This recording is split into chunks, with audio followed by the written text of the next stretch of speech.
Takto vypadají psi z množírny z Lískovce, kteří se dostali do spolku na ochranu zvířat.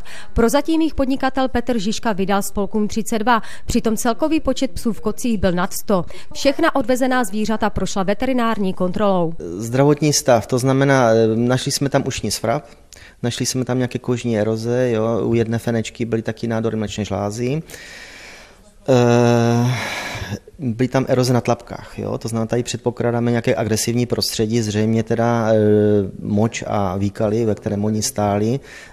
Psychické fenečky nejsou na tom teda zrovna dobře, jo? To znamená, bylo vidět, že byly odchovávány v malém prostoru. Jelikož byli psi celý život zavřeni v kleci, někteří chodí stále jenom do kolečka. Všichni pejsci z množírny budou postupně kastrováni, tak jako tyto feny. Veterináři takovýto způsob chovu odsuzují. Já si hlavně myslím, že jakýkoliv chovatel, který není schopen zajistit individuální péči prostě svému zvířeti, je špatný chovatel.